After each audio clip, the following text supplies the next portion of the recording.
Maria. Artigo 100 da Constituição Federal. É um mundo, mas não precisa decorar isso, não. Tá? Vamos lá. Agora o parágrafo 5º é bem importante. Meus queridos, boa noite. Sejam bem-vindos. É sempre um prazer estar aqui com vocês. Eu gosto de interagir, gosto muito da aula de Direito Financeiro. E a nossa aula de hoje, ela vai ser uma aula onde a gente vai tratar os precatórios e os créditos adicionais. Com isso, nós fechamos o assunto de despesa pública. E a gente sabe que a despesa pública, ela é o coração da atividade financeira do Estado.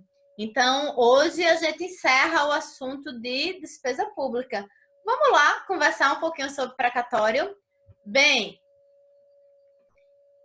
vamos pensar o seguinte. Na aula passada, nós discutimos os estágios ou as etapas de execução da despesa pública. Então, nós entendemos que eu tenho o plano orçamentário, que ele é de planejamento, aí ele fica no mundo das nuvens, e eu tenho o plano financeiro. O plano financeiro ele é da execução. E para chegar lá do planejamento à execução, e a execução é exatamente a gastar, efetivamente existir aquela despesa e não somente a autorização para a despesa, tá? Eu vou ter um caminho. E esse caminho é empenho, liquidação e pagamento. Não pode errar empenho, liquidação e pagamento, ok?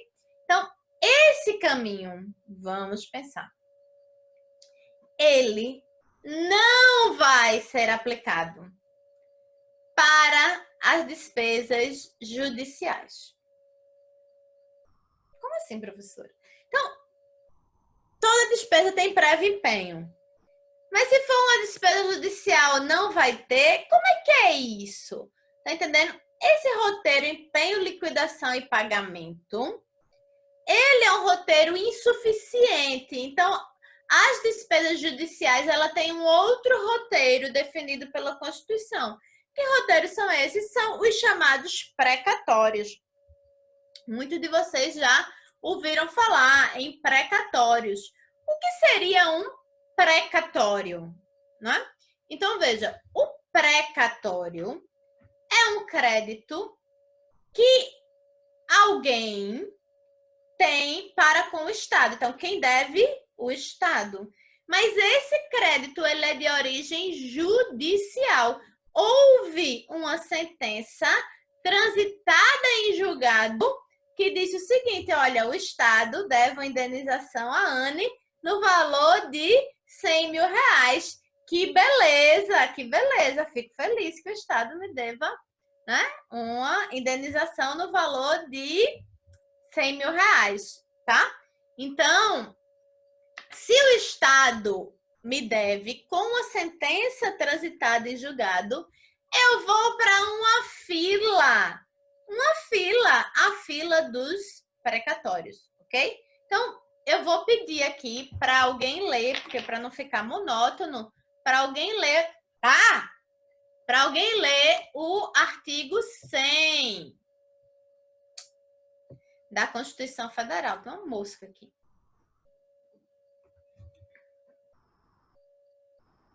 Quem pode abrir o microfone e ler?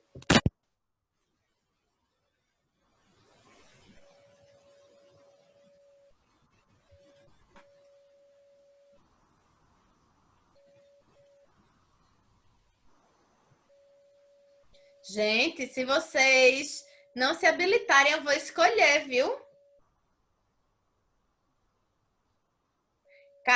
Caroline Ribeiro, você pode ler para a gente o caput do artigo 100 da Constituição Federal?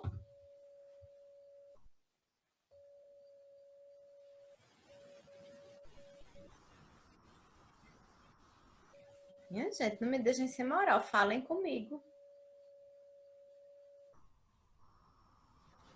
Vocês estão todos sem microfone, é? Só com chat? Não, por favor. Leia, Denise, minha querida. Foi a primeira a chegar. Heitor, a P2 vai ser online. Vocês vão fazer no formulário Google. A gente vai, tudo bem, Carol, tá sem microfone. A gente vai inovar. Não sei ainda como vai funcionar isso, não. Oi, tá ouvindo, professora? Tô ouvindo sim. Tá com um pouquinho de microfonia, mas tô ouvindo. Bora. Eu tô com fome. Artigo 100.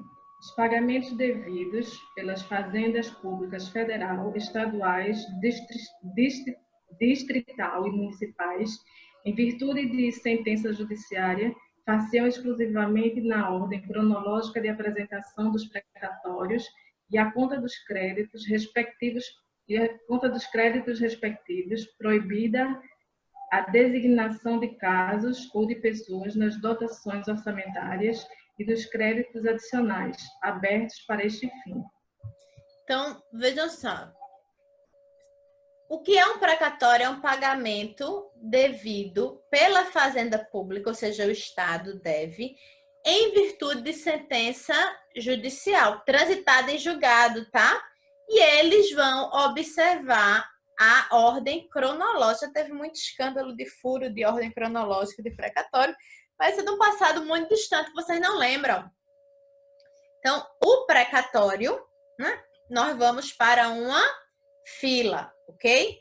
Mas antes de eu explicar para vocês como funciona o precatório, tá? Antes de eu explicar para vocês como funciona o precatório, eu quero que a gente entenda a natureza jurídica disso, como é que é, a lógica, que aí fica tudo, os postulados lógicos, que aí vai ficar tudo mais fácil. Vejam, gente. Se eu, Anne, digo assim ao Denise, mulher, eu tô tão lisa, né? Fiz dívida, não sabia que ia ter quarentena, achei que ia ter um bocado de cliente agora, porque ia de fato ter eleição em 4 de outubro, então agora ia estar bombando, não tá. Então, deu tudo errado meu planejamento, né?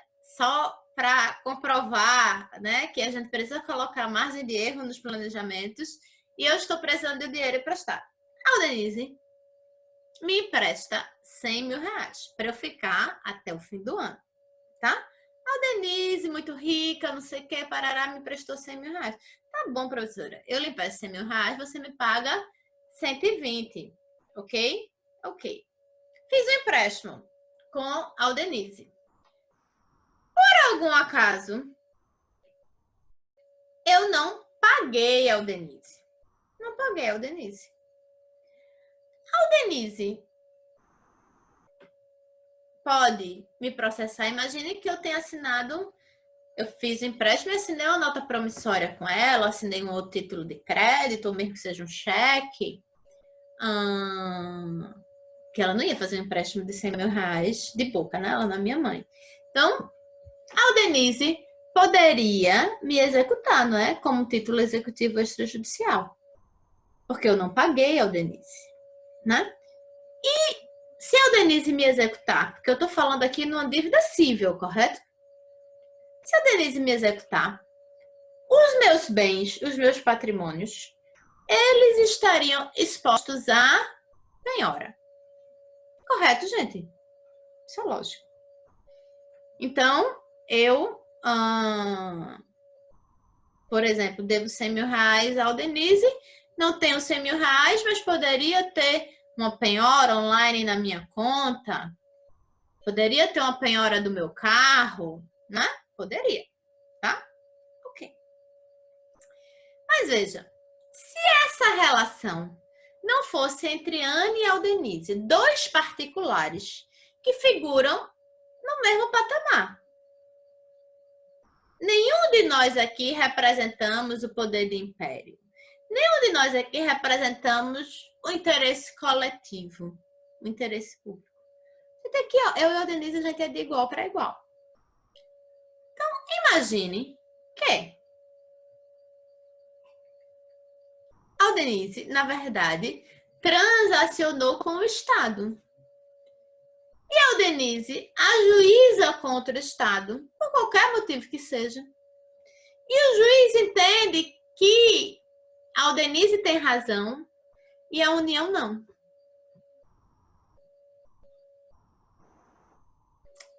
A União, então, deve R$ 500.000 ao Denise. Vamos aumentar esse valor, né? Que é a União. A União deve R$ 500.000 ao Denise, fruto de uma sentença judicial transitada e julgada. Por que que a Denise vai para uma fila de ordem cronológica receber o precatório?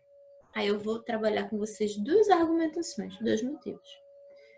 O primeiro motivo é que vocês já aprenderam, vocês já estão no sexto período, então vocês já aprenderam em direito administrativo que os bens públicos são impenhoráveis.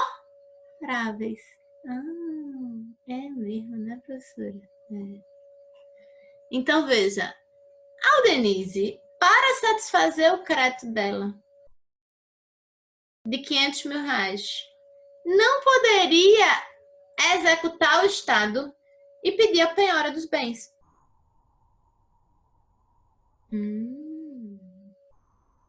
Por quê? Imagine, né?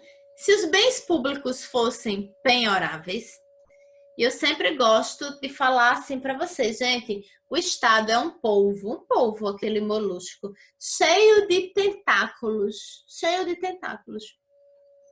O Estado, esses tentáculos todos, inevitavelmente causam danos a outras pessoas.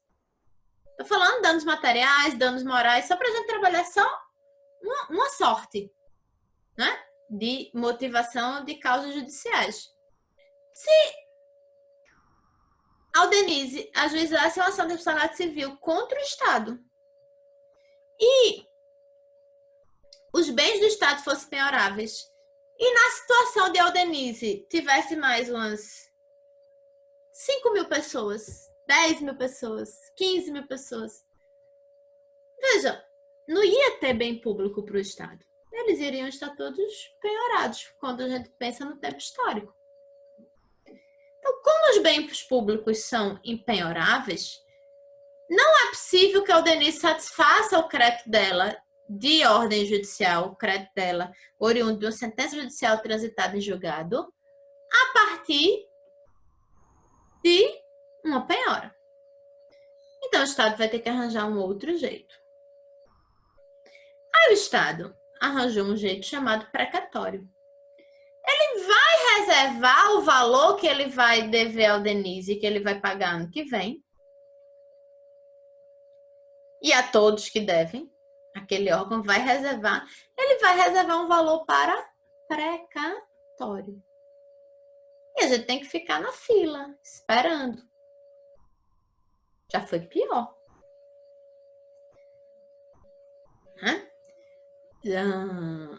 Antes da emenda constitucional do artigo 100 de 2009, já tinham casos, por exemplo, que eram os herdeiros que recebiam o precatório. E aí isso mudou com a reforma constitucional de 2009. Então, o Estado ele reserva uma fatia do orçamento dele para pagar essas dívidas. Porque se o Estado entregar todo o orçamento dele, todo o orçamento dele vai ser gasto com as dívidas judiciais. Porque o Estado não consegue ter esse controle pleno, em que pese ele possa ter direito de regresso contra os agentes públicos. Entende? Então, o que poderia gerar um precatório? Uma ação de responsabilidade civil contra o Estado por dano moral e dano material, né? Uma ação de responsabilidade civil, por exemplo, contra o Estado por omissão, é muito comum. O Estado foi omisso, o município foi omisso no seu dever de cuidado com a calçada. Ali, naquela calçada onde passa pedestre, tinham vários bueiros abertos. Eu caí no bueiro, me machuquei. Eu entro com uma ação de responsabilidade civil por danos materiais e danos morais, né, contra o município, porque ele faltou com o dever de omissão. Imagine que eu ganhe essa ação. Imagine que um município como Recife, que não é tão grande, Ele tem condições de controlar quantas pessoas vão ajuizar contra ele que o juiz vai dar sentença? Não. Imagine, estou falando caso concreto.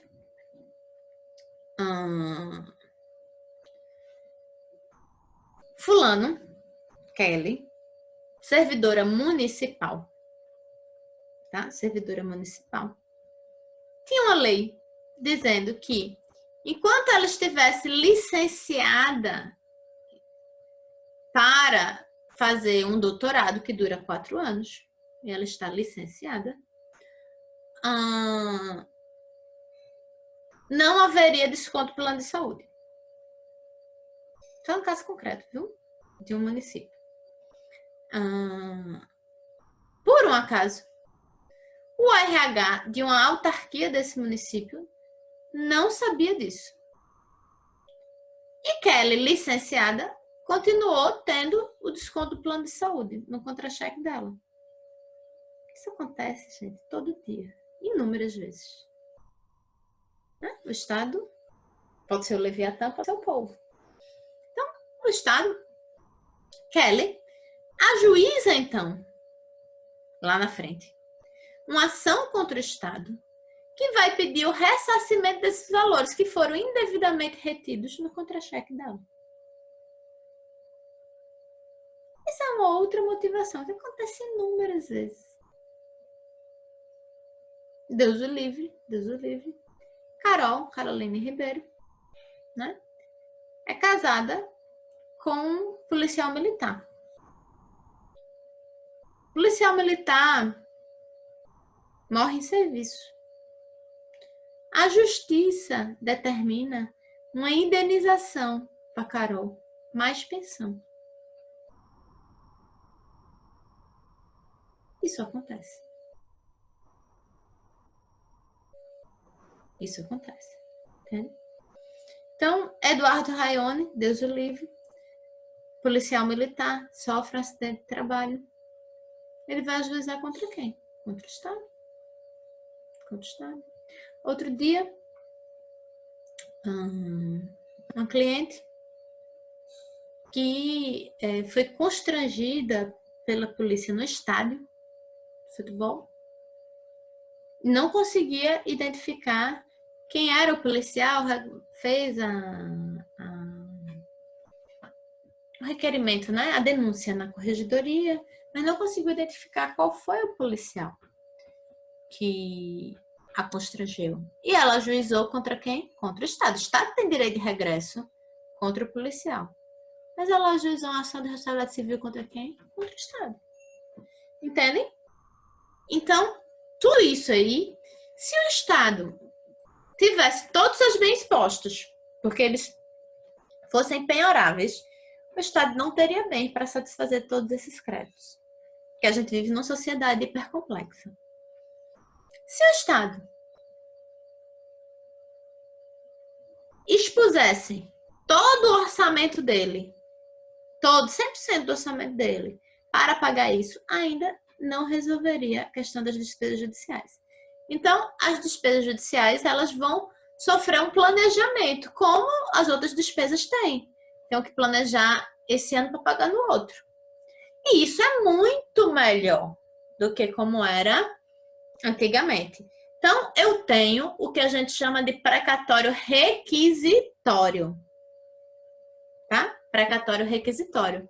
Aí eu queria que a gente desse uma olhadinha, tá? O parágrafo 5º e o parágrafo 6º.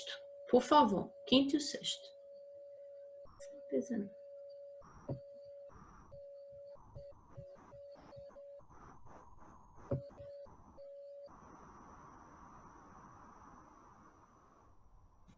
Quem vai ler para mim? Do artigo 100, né, professora? Artigo 100. Tá aqui na tela, não tá não? Tudo bem, acho que tá. É obrigatória. É porque eu tô com a Constituição. Ah, tá pequenininho aqui, eu não tava vendo. É obrigatória a inclusão no orçamento das entidades de direito público de verba necessária ao pagamento de seus débitos, oriundos de sentenças transitadas em julgado, constante de precatórios judiciários apresentados até 1º de julho, fazendo-se o pagamento até o final do exercício seguinte, quando terão valores atualizados monetariamente. Gente, deixa eu só explicar o quinto.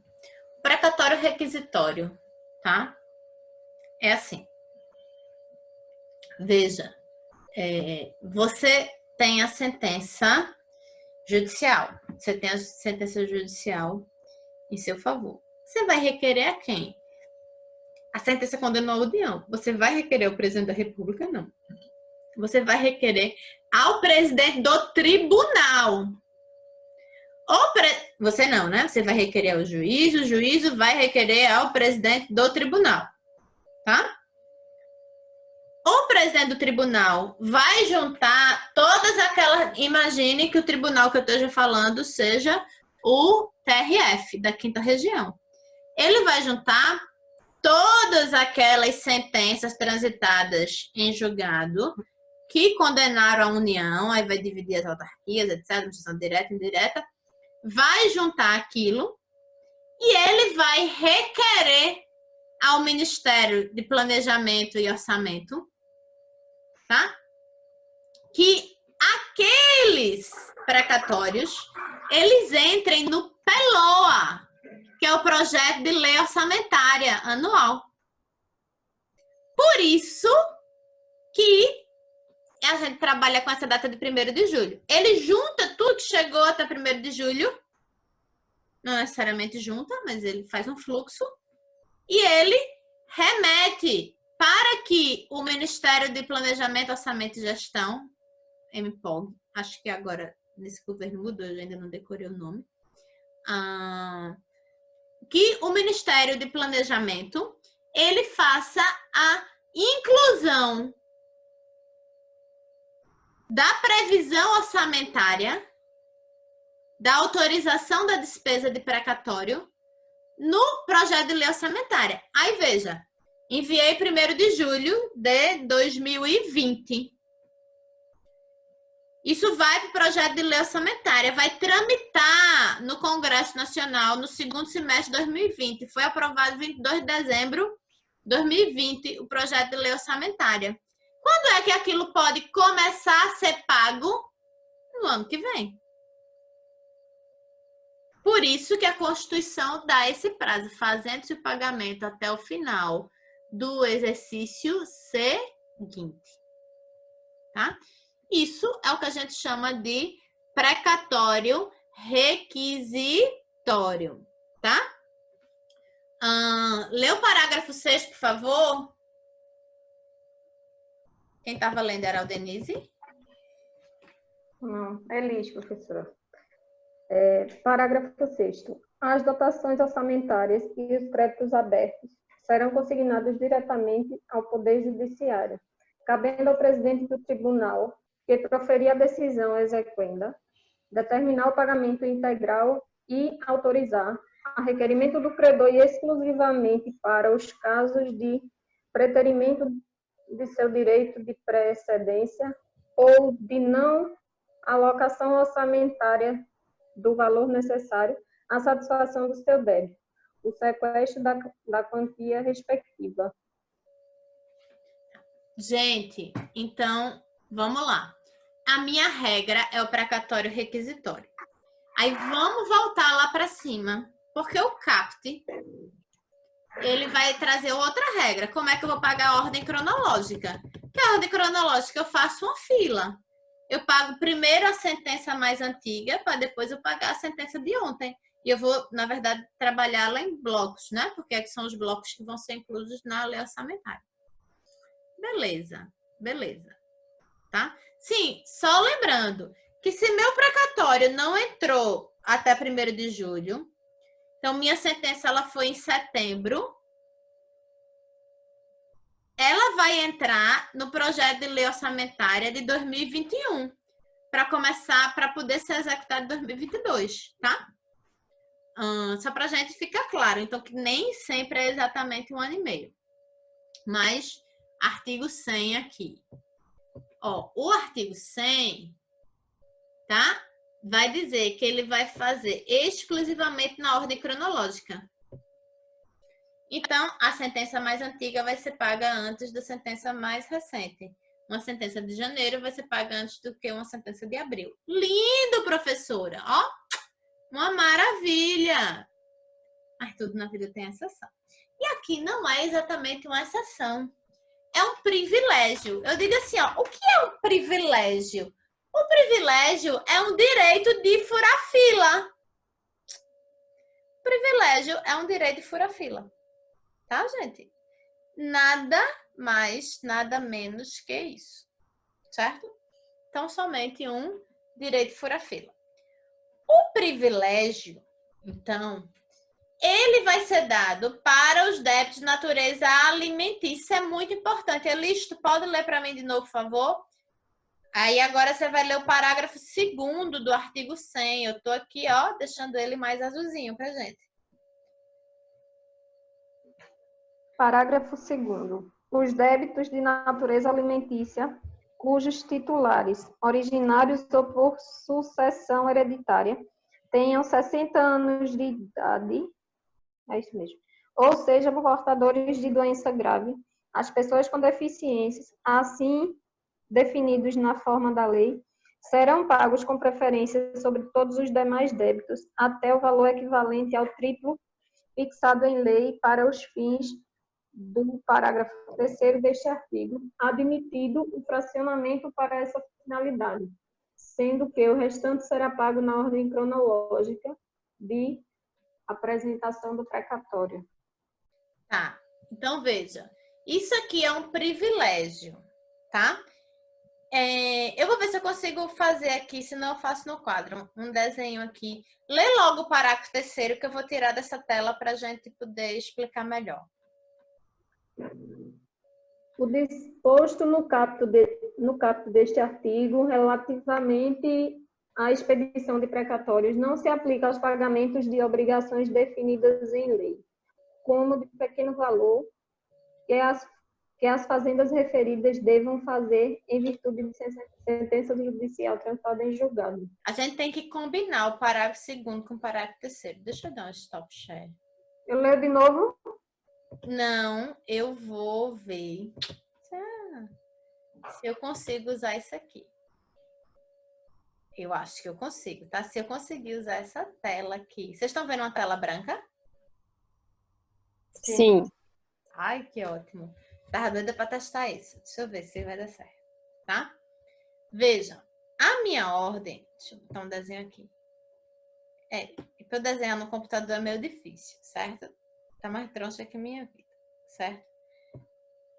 A minha ordem, ela é uma ordem cronológica, tá? Então, aqui, ó, é uma ordem cronológica.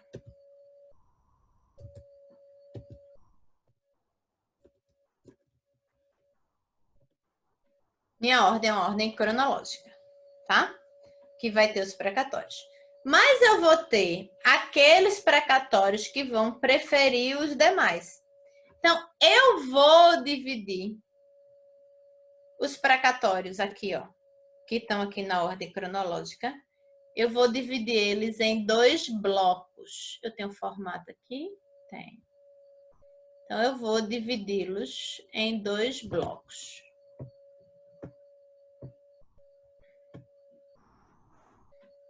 Dividido em 2 blocos. Um bloco é de precatórios gerais.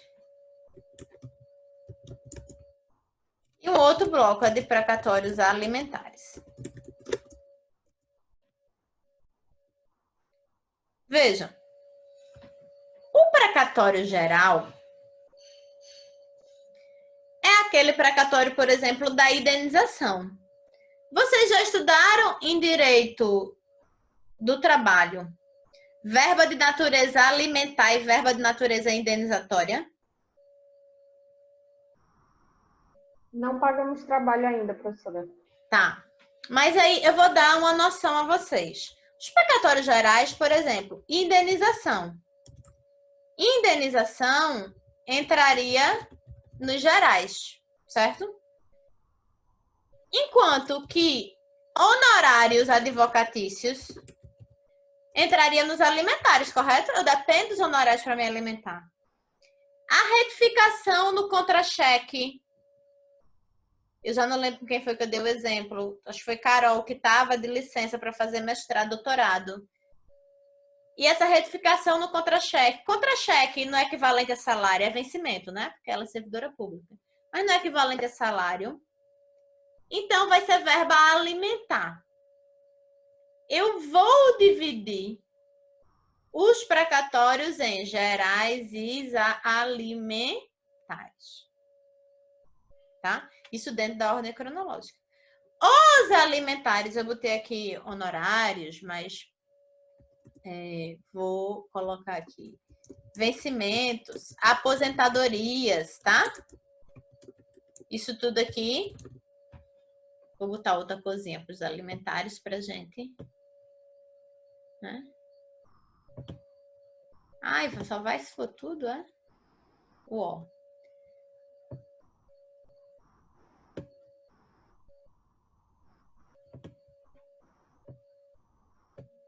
Vocês estão vendo, né?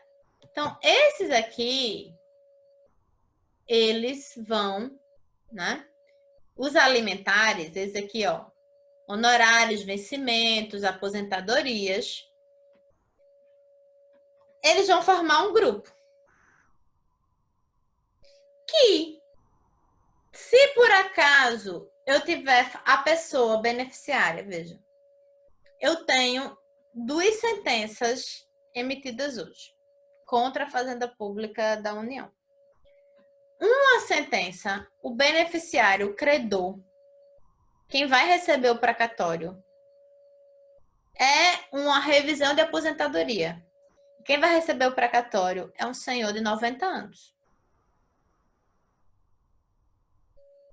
Veja, esse precatório é a mesma causa, tá?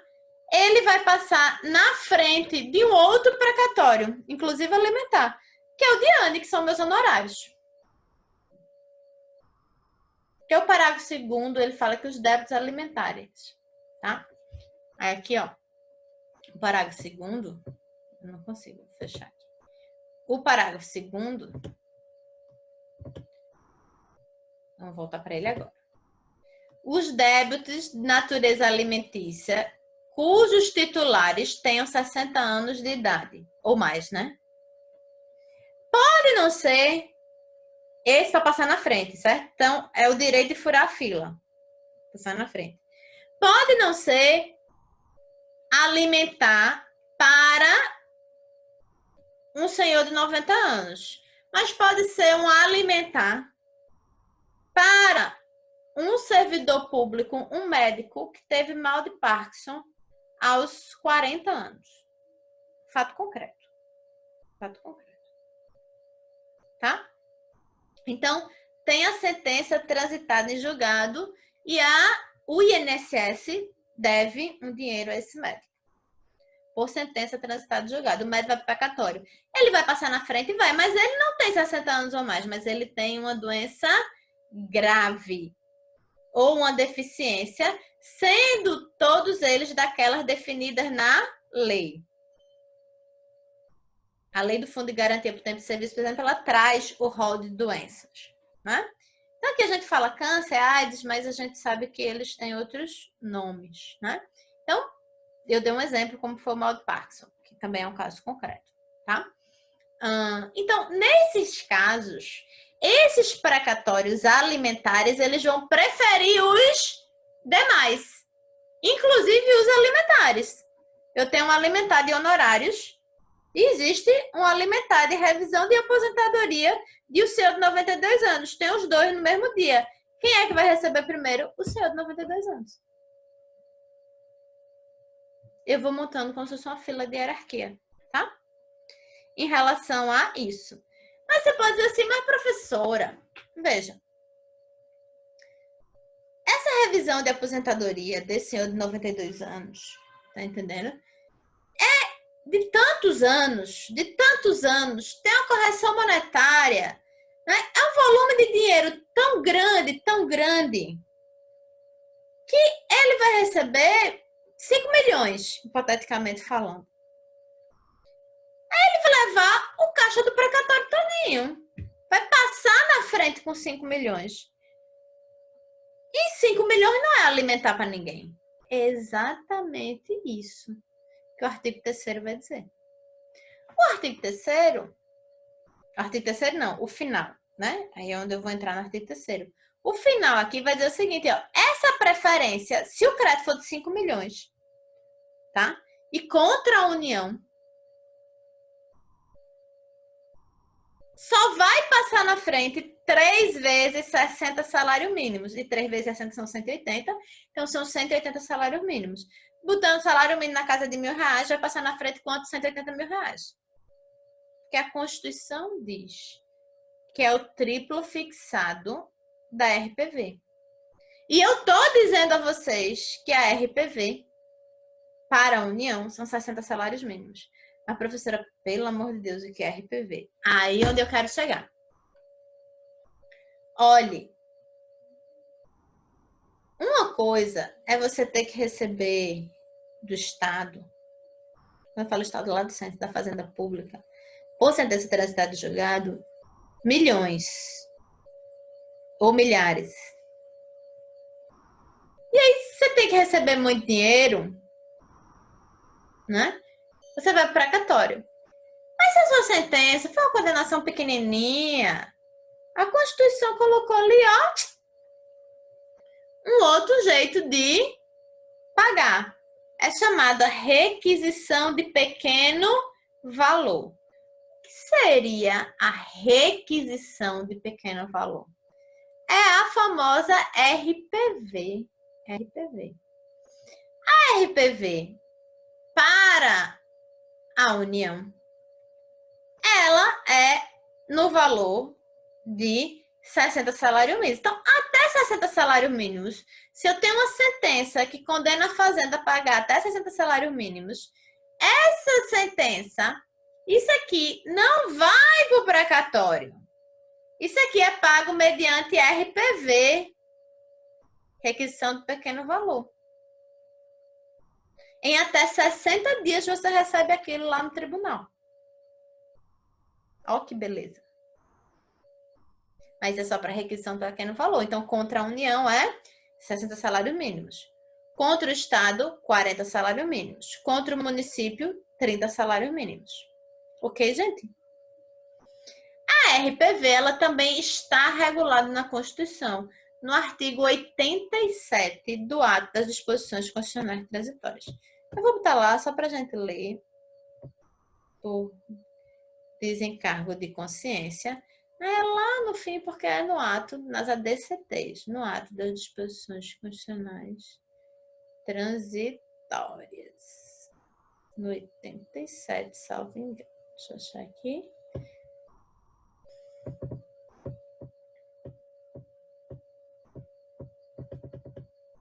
Ó, para efeito do que dispõe o parágrafo 3º do artigo 100 da Constituição Federal, que era esse que a gente estava, e o 78 da ADCTs, serão consideradas de pequeno valor até que se dê a publicação oficial das respectivas leis definidoras pelo ente da Federação, observado o disposto no parágrafo 4º do artigo 100 da Constituição Federal. O que importa para a gente é isso agora. Os débitos ou obrigações consignados em precatório judiciário que tenham valor igual ou inferior a 40 salários mínimos perante a Fazenda dos Estados do Distrito Federal e 30 salários mínimos perante a Fazenda dos municípios. E a União já está lá definido, 60 salários mínimos. Tá? Se o valor da execução ultrapassar o estabelecido neste artigo, o pagamento far-se-á sempre por meio de precatório, sendo facultada a parte exequente a renúncia ao crédito do valor excedente, para que possa optar pelo pagamento do saldo sem precatório, da forma prevista no parágrafo 3º do artigo 100. Vejam, meu primeiro estágio foi na Justiça Federal, na vara de execuções penais, tá? E eu nem sabia o que eu estava fazendo, mas uma das tarefas que a secretaria me dava no início era que eu pudesse negociar, né, algumas sentenças para dizer, olha, porque eram pessoas muito humildes, né? Envolvia fraude no INSS, elas eram fraudadas. Então, assim, elas tinham dinheiro a receber do Estado, né? Aí fixou a indenização. Ali, no caso, era da União. A indenização estava em R$80 mil, mas R$80 mil é lei precatório. Ia receber no dia de São Nunca, que na época era no dia de São Nunca, né? Que era antes da emenda constitucional de 2009. E se ela renunciasse a R$20 mil, ela poderia receber por RPV em 60 dias. Então, a gente chamava, né? Às vezes, lógico, aqueles que tinham advogado não precisavam, né? Mas tinha os que eram da advocacia dativa, defensoria, e não funcionava como funciona hoje. E aí a gente chamava lá e dizia, olha, se você abre mão de R$20 mil, você recebe 60 dias. Se você não abrir mão desse, só quando era valor pequeno, né? Perto. Se você não abrir mão desse dinheiro, se você abrir mão de R$1.000, R$2.000, você recebe 60 dias. Se você não abrir mão desse dinheiro, você vai receber no precatório, aí você vai para a fila, a gente não sabe quando vai receber. Então, justamente por conta desse parágrafo único, tá? Porque o exequente, ele escolhe. Se ele dissesse, não, eu quero, ele dizia, então fala com o advogado dativo para ele peticionar, entende? Então, isso aí era ainda muito comum, tá? Gente, stop share screen. Acabamos o assunto de precatório. É muito comum isso lá no estágio, né? Tá vendo? É sempre assim. A realidade ainda existe. Eu tô falando disso faz tanto tempo que eu nem vou dizer quanto tempo faz pra vocês não me acharem velha, viu? Mas vocês vão me achar velha de todo jeito. Mas vamos lá, gente. Dúvidas sobre precatório, eu quero entrar no... Oh, minha querida, fiquei feliz agora assistindo de menina. Olha, vamos entrar agora nos créditos adicionais. Nos créditos adicionais. E aí, meus caros? Temos dúvidas sobre precatório? Agora é a hora. Dúvidas? Sem dúvidas sobre precatório. Estou olhando o chat, ninguém abriu o microfone. Então, vamos para os créditos adicionais. Os créditos adicionais, gente, eu digo assim, Anne, tá? Isso aí não é nenhum livro que vai dizer de uma maneira tão simplória como eu estou dizendo. Veja, os créditos adicionais, eles são autorização emergenciais de despesa. Esqueça emergenciais, excepcionais. Autorizações excepcionais de despesa. Quando eu penso num raciocínio lógico, eu gosto muito de trabalhar com postulados lógicos, apesar que nem tudo tem lógica. Eu penso assim. Por conta do princípio da universalidade, não existe despesa que não tenha prévia autorização legislativa. Porque a escolha orçamentária no nosso Estado de Direito, nesse desenho, é uma escolha que ela é consociada entre o Poder Executivo e o Poder Legislativo. Essa é a nossa escolha orçamentária. Professora, eu já sabia, você falou isso em sala de aula, num dos primeiros dias de aula. Exatamente, gente. Vejam. Mas, e a quarentena mostra isso pra gente, que nós não conseguimos planejar tudo. Eu planejei minha semana de um jeito, né? Aí acontecem oportunidades profissionais, coisas no trabalho que giram sua própria agenda de trabalho para um outro caminho. Não é assim? Sempre com a gente. Eu planejei minha despesa para o mês de maio bem certinha. Mas aí eu fiquei doente, tive Covid e gastei uma fortuna de remédio. Uma fortuna. Nem foi tanto a fortuna porque o remédio de verme é barato, tá? Mas comprei muita vitamina, etc. Enfim, gastei mais do que eu imaginei. Eu não consegui cumprir o planejamento de um mês atrás para outro. Anne, e eu sou bem planejada e bem organizada. Imagine o Estado, a União, do tamanho que é a União. Ela vai conseguir planejar todas as autorizações de despesa que o Congresso Nacional precisa dar com um ano de antecedência? Com 6 meses de antecedência? Não vai, gente. Simples assim, não vai. Sabendo que não vai, a Constituição e a Lei 43.2064 já disseram assim, opa, a gente sabe que não vai. Então, nós temos que ter mecanismos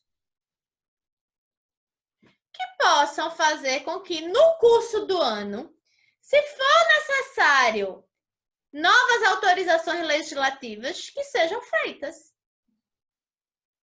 Que sejam feitas. Porque, ao fim e ao cabo, o Estado precisa gastar para que a gente tenha acesso às políticas públicas que o Estado pode oferecer. Política pública mais básica é ter repartições funcionando. Ter médico, né, para a população.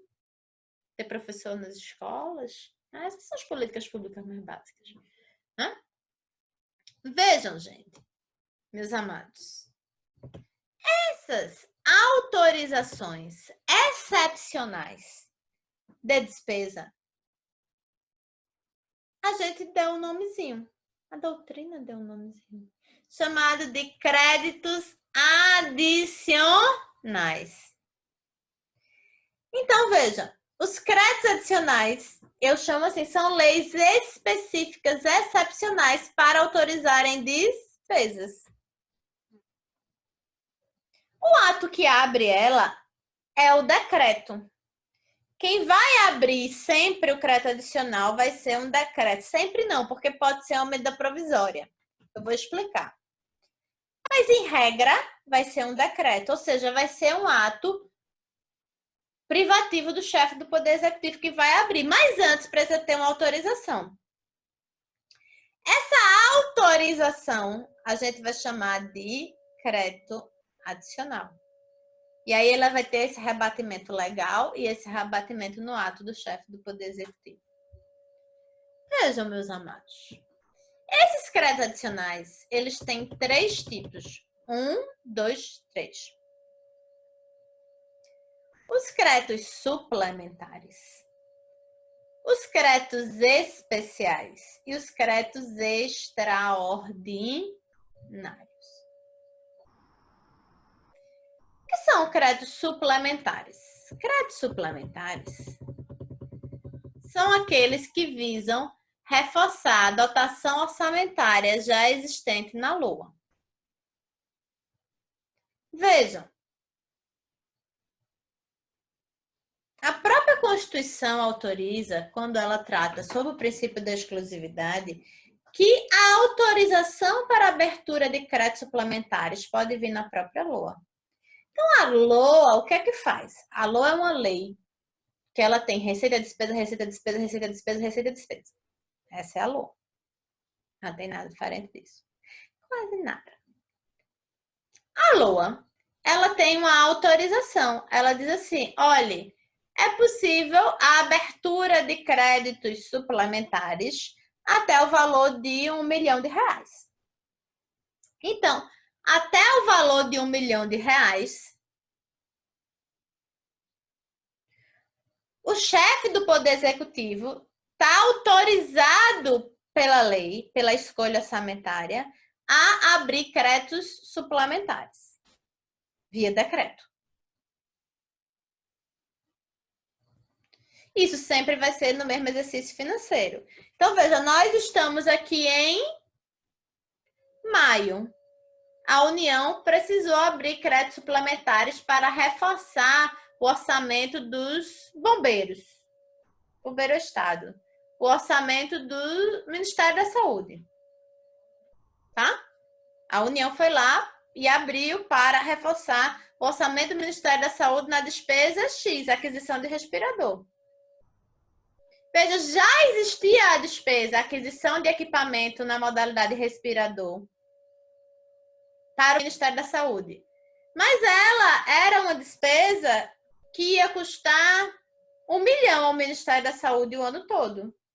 E o Brasil se viu necessitando gastar milhões. Muitos respiradores. Estou falando só em situações hipotéticas. Então, imagine que o Ministério da Saúde pense, ó, nós vamos precisar gastar 10 milhões de respiradores. É possível, então, ser enviado um crédito suplementar para o Congresso Nacional. Esse crédito suplementar vai passar pela Comissão de Orçamento, é uma lei ordinária, mas é uma lei específica. E ele foi aprovado esse ano e o decreto vai ser aberto esse ano. Tem como prorrogar para o ano que vem. Então, o que é o crédito suplementar? A despesa ela já existe na LOA. Porque, ao fim e ao cabo, isso são leis excepcionais que visam mudar a LOA. E eu só posso mudar mediante lei. Então, estou dizendo isso como finalidade teleológica, tá? Vejam. Então, os créditos suplementares, eles são para, vou dar exemplos de créditos suplementares. Eu dei um exemplo. Existe já uma despesa de 1 milhão para respiradores. Vou precisar de 10 milhões. Eu preciso de um crédito suplementar de 9. Existe a despesa de 1 milhão para a aquisição de equipamentos nas universidades federais.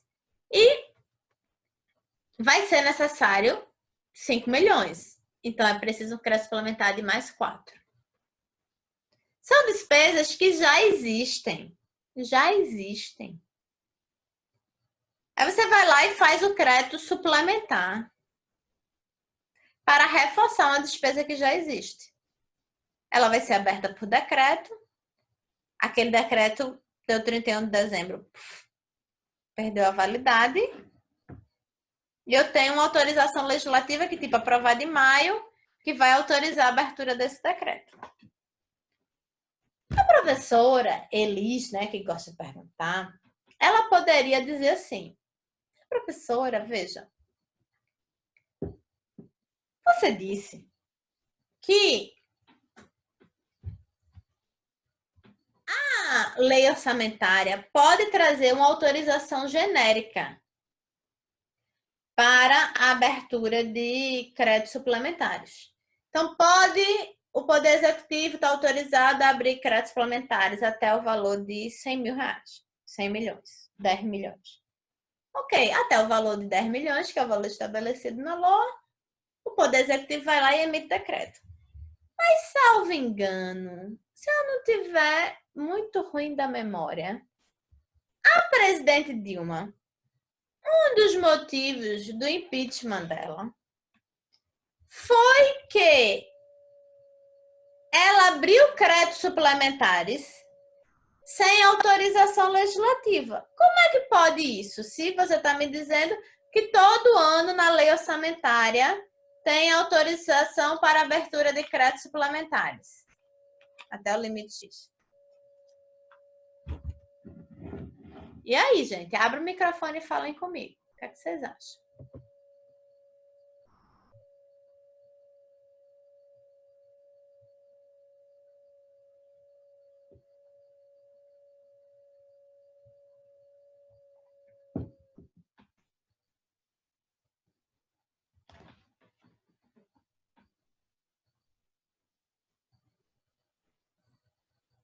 Gente, e aí? O que é que vocês acham? Não. A alteração que houve foi em relação à LDO e não é isso. Isso aí não. Houve alteração posterior no processo, no curso do processo de impeachment, não foi posterior, não. Mas foi em relação à LDO do ano. Em relação a essa autorização, ela sempre existiu aí. Todo ano vem na LOA uma autorização em aberto para o Poder Executivo emitir créditos suplementares até o limite de X.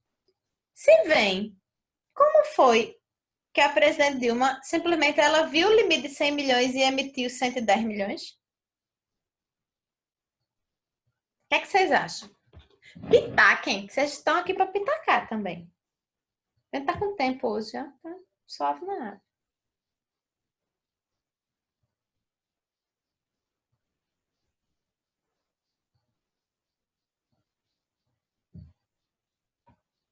Não é possível. Elisângela, fale comigo, já que ninguém quer falar.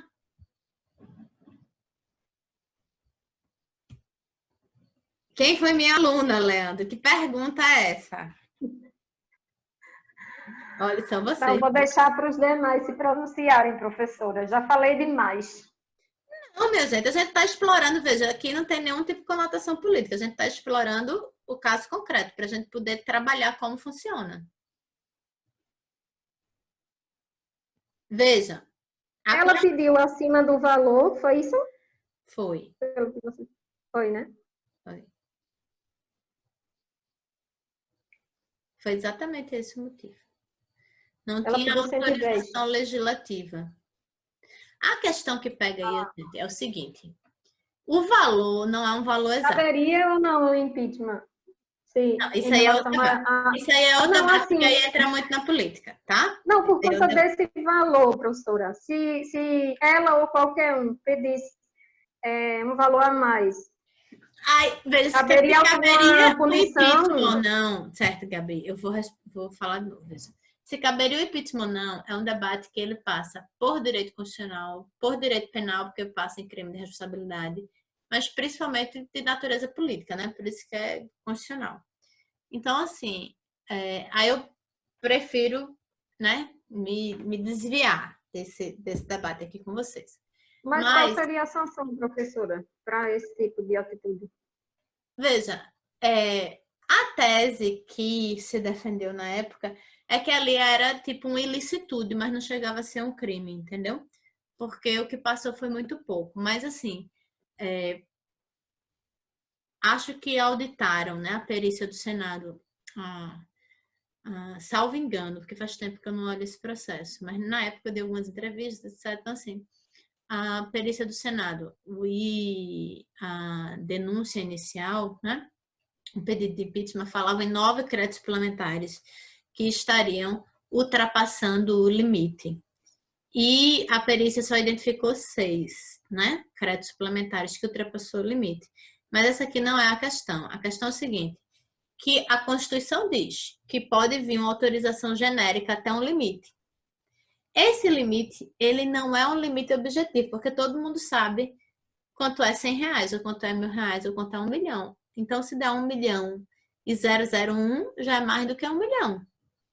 Se der 1 milhão e 10, já é mais do que 1 milhão. Todo mundo sabe. A questão é que, em regra, a lei orçamentária diz assim, da União. Está autorizada a abertura de créditos suplementares, desde que não prejudique até o limite de não prejudicar a meta fiscal.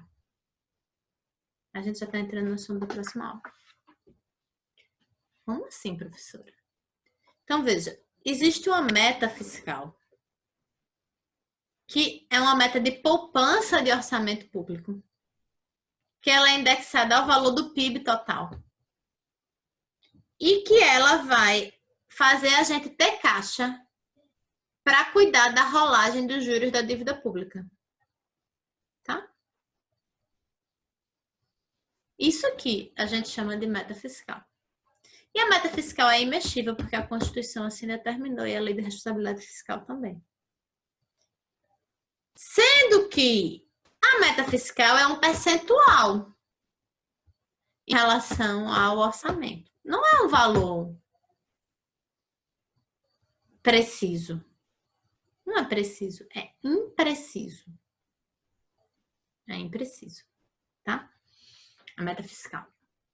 Então, no processo do impeachment da então presidenta Dilma, o que aconteceu? Fato concreto. O que aconteceu é que aquele valor é um valor turvo, né? Você tem uma expectativa, agora em maio, eu tenho uma expectativa do como é que vai fechar a meta fiscal em dezembro de 2021. Eu não sei exatamente quanto é. Então, emitiu-se aqueles créditos suplementares, achando que eles iriam estar dentro do teto autorizado pelo Congresso Nacional. Porque até aquele ano, o Tribunal de Contas da União se posicionava, e isso orienta, não vincula, mas orienta muita coisa, se posicionava que, né, nesses casos, a gente só vai saber a meta fiscal mesmo em dezembro. Não tem como eu saber antes a meta fiscal. Só vou saber dessa meta fiscal em dezembro. Então, ali a gente trabalha com estimativa. Se está dentro da estimativa, né, tem o parecer da Advocacia Geral da União dizendo que ok, está fazendo dizendo que ok, você vai lá e emite o crédito suplementar. Tá? Sendo que nesse ano a jurisprudência do Tribunal de Contas mudou e disse que você não vai averiguar com uma expectativa do que vai ser até o final do ano. Você vai averiguar para crachá aqui por trimestre ou por quadrimestre. Já não me lembro se é por trimestre ou por quadrimestre. Então, nesse caso, como a jurisprudência mudou, naquele momento ali estava extrapolando, né, a expectativa de meta fiscal, digamos assim, para aquele período. Então, é como se eu dissesse assim, estou dizendo, hipoteticamente, tá, gente? Que eu não tenho filhos. Mas se eu tivesse uma filha adolescente e eu dissesse assim para ela disse, eu tenho que chegar, eu vou sair. Tem que chegar em casa que horas? 2 horas da manhã. Todo mundo sabe que horas é 2 horas da manhã. 2 horas da manhã a menina tem que estar em casa. Agora, se eu disser assim, olhe, você tem que chegar exatamente na hora que o sol estiver aparecendo por ali na casa do vizinho. Ela vai estimar que a hora que normalmente o sol aparece é 5 horas, é 4h30. Aquilo varia, entende? É uma estimativa. Mas eu dei um ponto, é até aquele ponto. Entenderam? Eu dei um exemplo assim bem bobo para a gente poder entender que nas leis orçamentárias dos estados e dos municípios, quando tem, que nem todos têm, tá? É um teto. É exatamente um teto, Gabriela. Nas leis orçamentárias dos estados e dos municípios, quando tem, eles são mais precisos. Eles até o percentual de 30% de X. Mas na União, eles indexam isso à meta fiscal. Aí isso faz, né, esse valor do teto ser um valor estimado, que aí leva um grau de subjetividade na análise. Ok?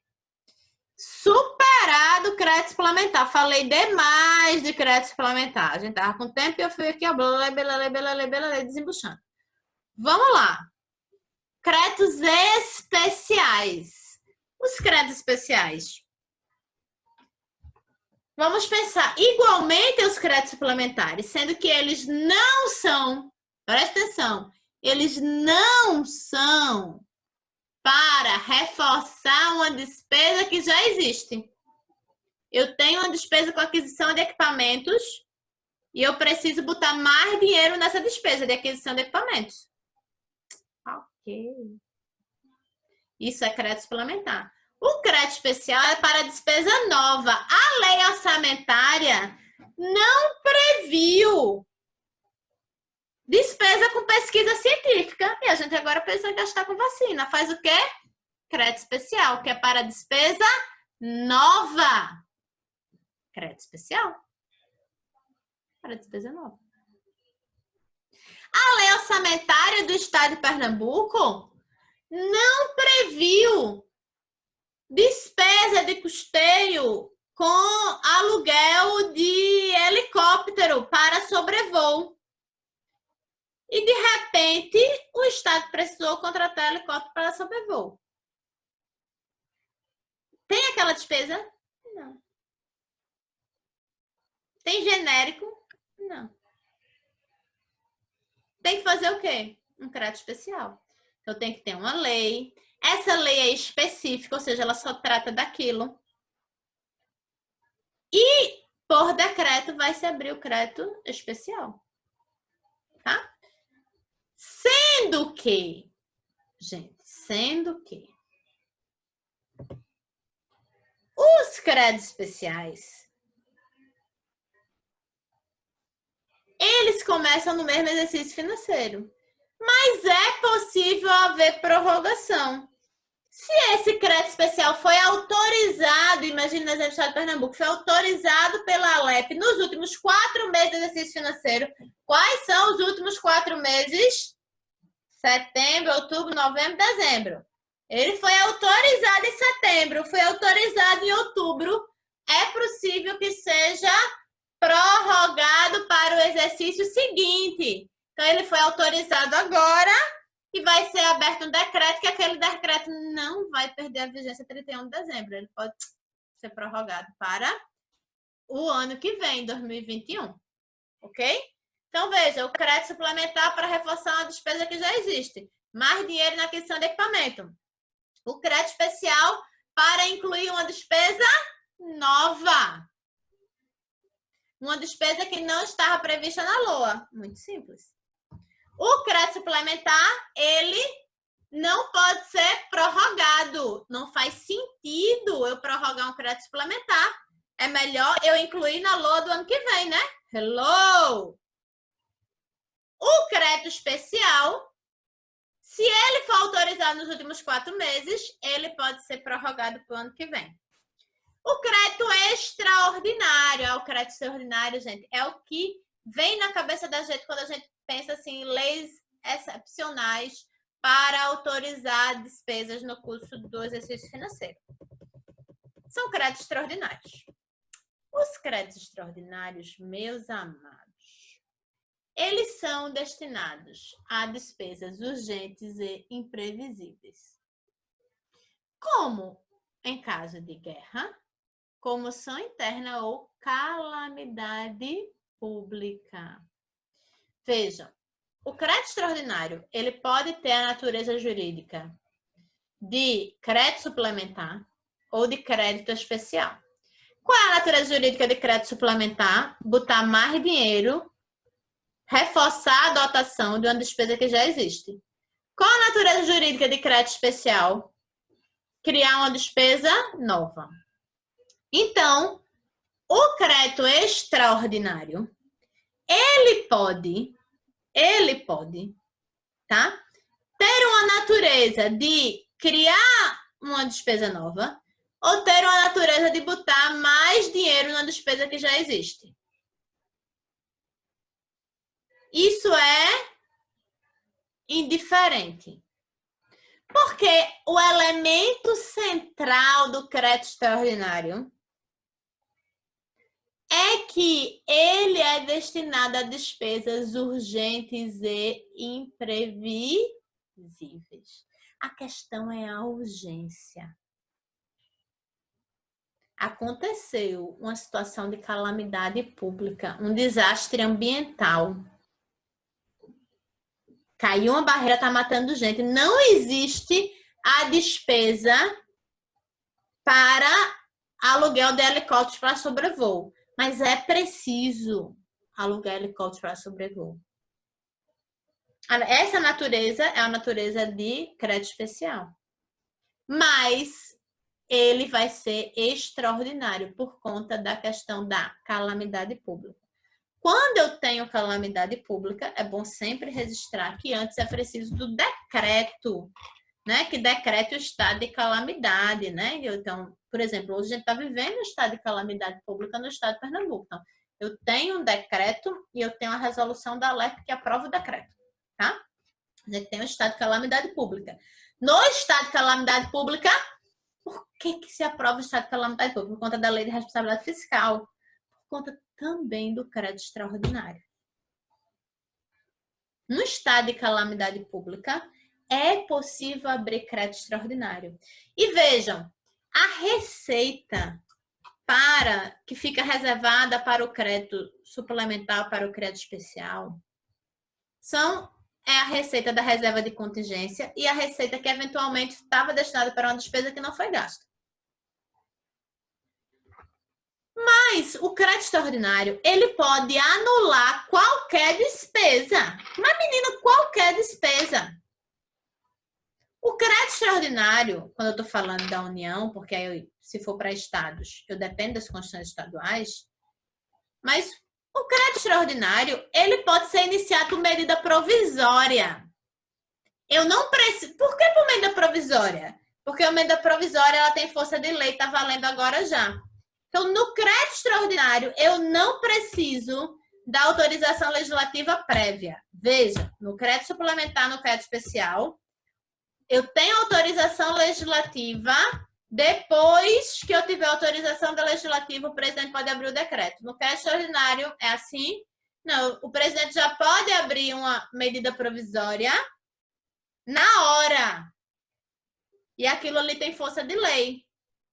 E ele já começa a gastar a partir da medida provisória, tá? Já começa a autorizar o crédito extraordinário.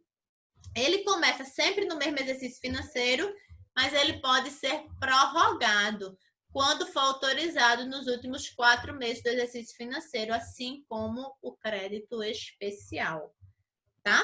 Então, gente, vejam, eu terminei o assunto que eu planejei para hoje.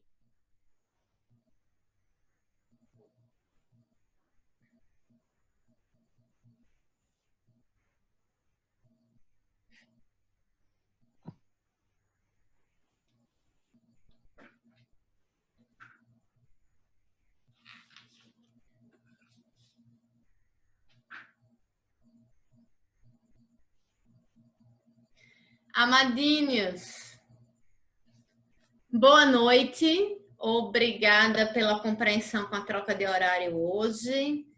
A gente já resolveu aquele exercício sobre despesa de capital e os estágios da despesa pública, em que eu coloquei no portal. E aí?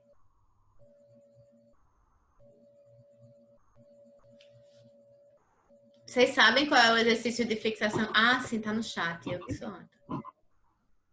Oxe, meu chat tá... Calma.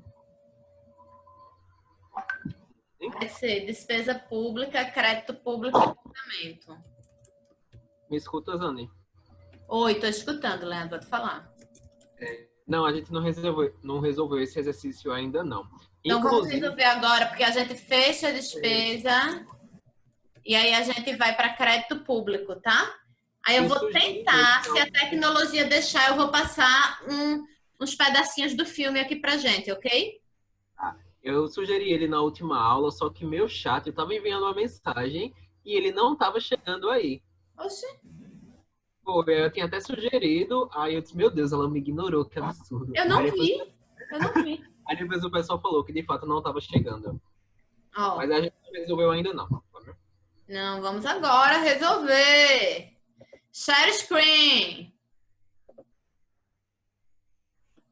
Só bobagem. Quem vai ler? Eduardo Rayane tá doido para ler. Ih, sobrei.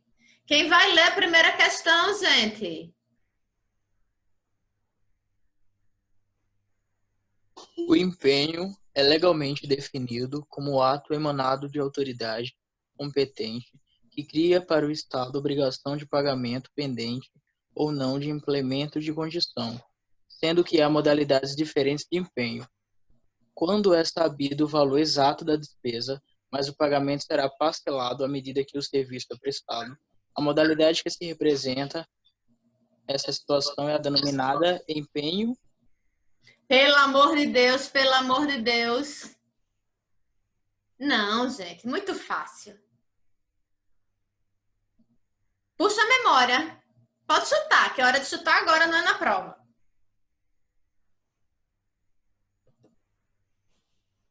Global, tô chutando. E aí, pode chutar. Deixa eu abrir aqui o chat. É que quando eu tô com o share screen, eu não vejo o chat automaticamente. Pera. Qual é a resposta que me deram aqui? Não aparece o chat. Não tá aparecendo o chat para mim. Gente, qual é a resposta? Alguém abre o microfone e diz. Tá fácil esse. Eu falei muito em sala de aula. Bati muito nessa tecla. Leandro falou que é a letra C. C é um empenho ordinário. Gente, não é um empenho ordinário, porque o pagamento ele é parcelado à medida que o serviço é prestado.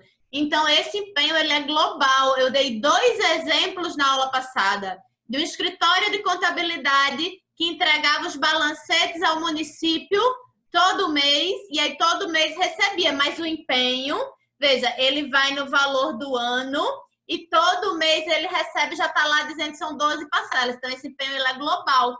Assim como uma obra, não tem como eu entregar a obra toda pronta de uma vez. Então, à medida que eu vou entregar a terraplanagem, emitir nota, sou construtora, entreguei a terraplanagem, emitir nota, recebi pela obra, tá? Tranquilo? Então, minha resposta correta, ó, é letra B de bola. Olha, a hora de errar é agora, viu? Vocês me erram uma bobagem dessa na P2, que vai ser online, viu? Bora. 2. Quem vai ler para mim? Tô aqui aguardando.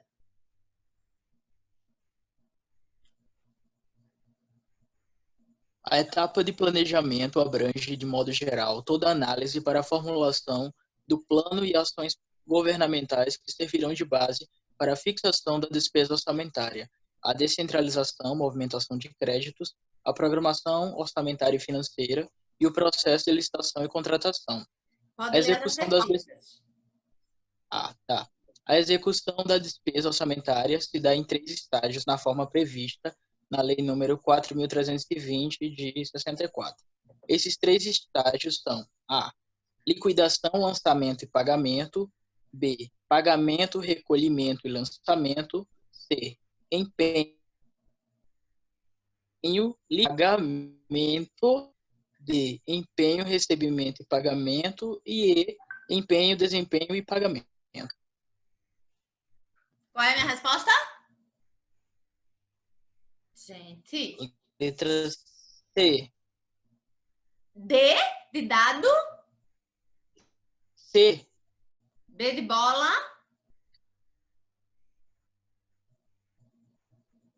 Gente, minha resposta correta é C de casa. Guto tem um ponto de participação, viu? Mas só de participação até agora.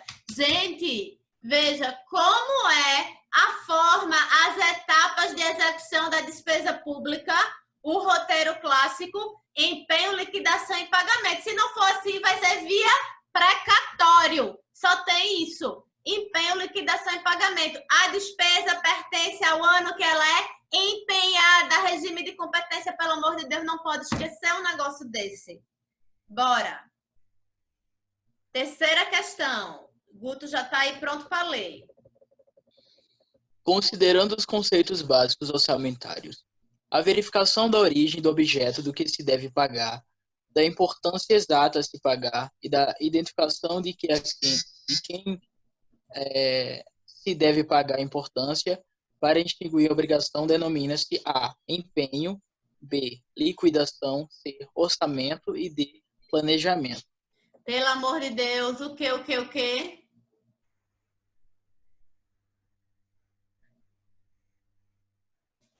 Eu acho que é liquidação. Liquidação.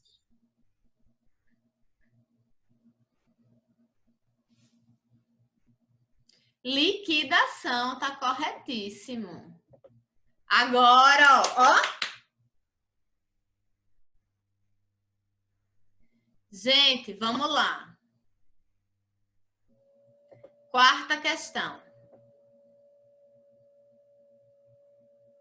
Analise as afirmativas a seguir sobre receitas e despesas públicas. Primeiro, tributo é receita derivada instituída pelos entes federados, à luz da competência tributária atribuída pela Constituição. 2. São receitas correntes as receitas tributária, de contribuições, patrimonial, agropecuária, industrial, de serviços e outras, e ainda as provenientes de recursos financeiros recebidos de outras pessoas de direito público ou privado, quando destinadas a atender despesas classificáveis em despesas correntes. 3. São receitas de capital, as provenientes da realização de recursos financeiros, oriundos de constituição de dívidas, da conversão em espécie de bens e direitos, os recursos recebidos de outras pessoas de direito público ou privado, destinados a atender despesas classificáveis em despesas de capital e ainda o superávit do orçamento corrente. 4. Letra de lei, viu? Quarto. Continue. 4. Classificam-se como inversões financeiras as dotações para a manutenção de serviços anteriormente criados, inclusive as destinadas a atender a obras de conversão, conservação e adaptação de bens imóveis. 5. Entre outras hipóteses previstas em lei, classificam-se como despesas de custeio as dotações destinadas à aquisição de títulos representativos do capital de empresas ou entidades de qualquer espécie já constituídas quando a operação não importe aumento do capital. Gente, vamos lá. A minha questão está perguntando quais são as afirmativas corretas. Podem abrir o microfone e dizer: tributo é receita derivada, verdadeiro ou falso?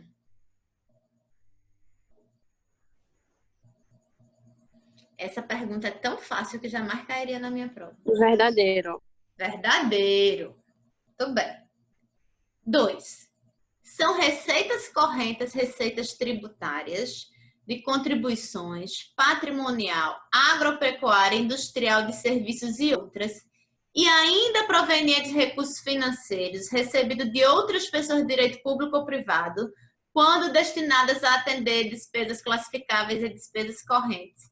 Gente, verdadeiro ou falso? Também está super fácil. Tem naquela fichinha do inventário de classificação das receitas e lá já tem toda aquilo ali. E aí, gente? Verdadeiro também. Verdadeiro também. Olha, será que todas estão corretas?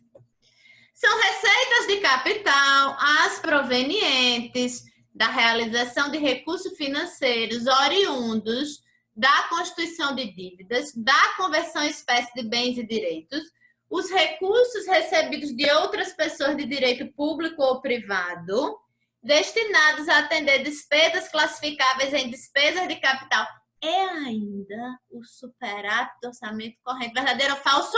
Já bati tanto nessa tecla. Gente. Lei 43, 2064. Verdadeiro ou falso? Pode chutar. Não vale ponto. Hoje não vale ponto. Só pontos no meu coração. E aí?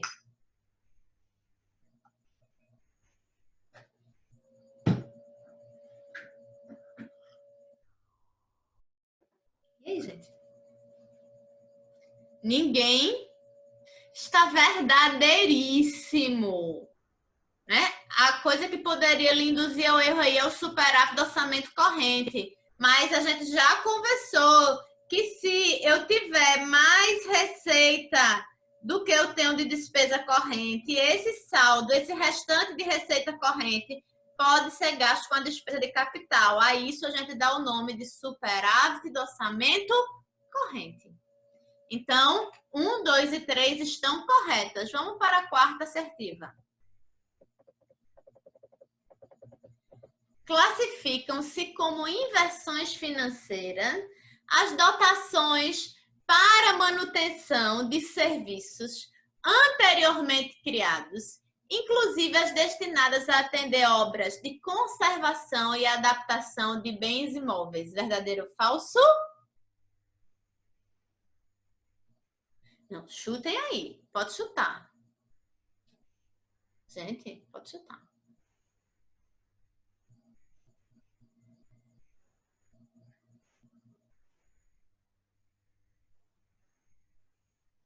Ninguém? Cadê Elise? Elise, e aí? Falso.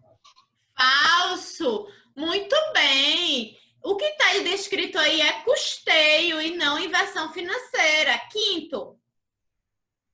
Entre outras hipóteses, eita, pronto, danou-se. Entre outras hipóteses previstas em lei, classificam-se como despesas de custeio as dotações destinadas à aquisição de títulos representativos do capital de empresas ou entidades de qualquer espécie já constituídas quando a operação não importa aumento de capital. Isso é custeio, gente?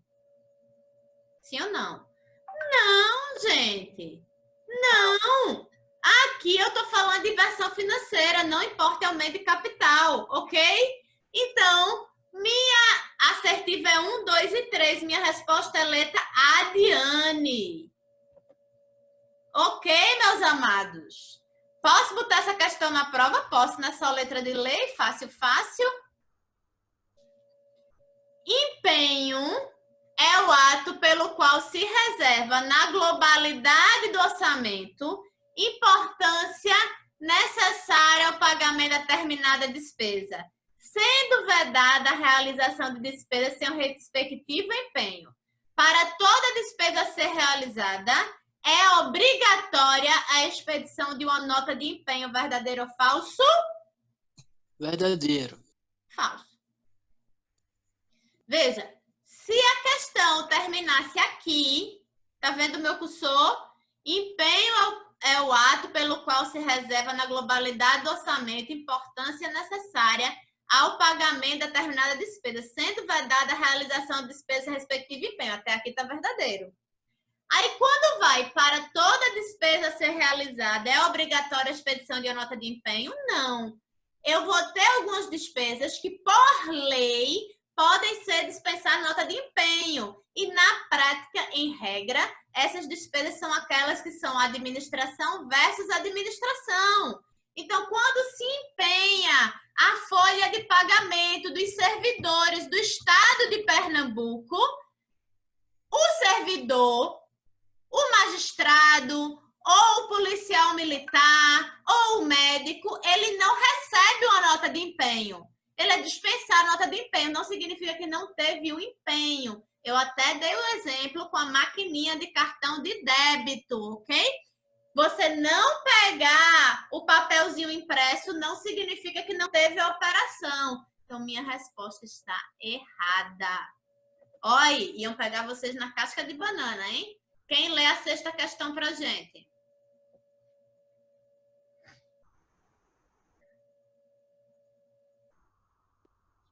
Uma creche municipal ocupa, a título de aluguel, as instalações de um imóvel cuja propriedade pertence a um particular. Resolvendo o município adquirir referido imóvel, realizará uma despesa que, nos termos estabelecidos na Lei 4.320/64, será classificada como A. Investimento, B. Subvenção social, C. Inversão financeira, D. Transferência corrente, C. Subvenção econômica. Aliás, é. E aí, gente? O município está adquirindo um imóvel. E aí? Qual é? Eu dei citando exemplo tanto em sala que eu não vou nem dizer. Chutem.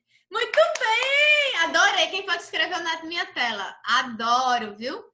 Eu não reclamo, não. Eu gosto. Meus alunos participando. Inversão financeira. Muito bem. Né? Agora vocês sabem mexer no Zoom, estão todo, né? Vamos. Sétimo. Quem vai ler?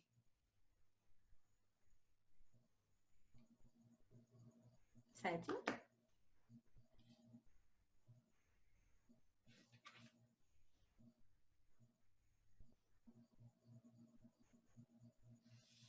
Gente, quem vai ler?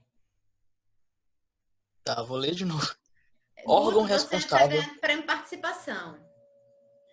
Órgão responsável pela execução orçamentária do município X precisa realizar o empenho de um contrato cujo valor total varia de acordo com o consumo de energia elétrica e diversas unidades a ser apurado a cada mês, para pagamento no mês subsequente. Tendo em vista essa situação e o previsto na Lei 4.320/64, é correto afirmar que a. Será dispensada a emissão da nota de empenho por se tratar de despesa cujo valor total não pode ser definido como segurança. B. O empenho deverá ser feito por estimativa e não o empenho global, apesar do pagamento ocorrer de forma parcelada. C. O empenho deverá ser feito após a medição de cada mês pelo valor específico a ser pago, não se admitindo o empenho por estimativa. D. Não é possível o cancelamento parcial do saldo de empenho feito por estimativa, eventualmente não utilizando após a apuração do valor a ser pago a cada mês. E. O evento deverá ser realizado ao final do exercício de forma global e retroativa, de forma a cobrir o valor exato da nota de liquidação. Dei esse exemplo em sala de aula. Qual é a minha resposta? Quem não quiser falar, abrir o microfone, pode escrever na minha tela. Eu deixo. Qual é a minha resposta? Gente. Letra B. Quem é que está escrevendo na minha tela aí? Eu vou reclamar, não. Eu gostei. Gente, então vejam. Com isso, a gente encerra a fixação de despesas, né? Você vai dizer, professora, a gente não resolveu questões de precatório e créditos adicionais. É que são temas que não ensejam uma ficha só com eles, tá? Mas, logicamente, que se... Eu acho que a gente vai ter uma aula de sobra antes da P2. Aí eu faço uma resolução de questões mix de todos os assuntos, ok? Então, com isso, nós fechamos o nosso assunto que é o coração dessa disciplina, que é a despesa pública. Se vocês aprendem a mexer com a despesa pública, vocês aprendem tudo.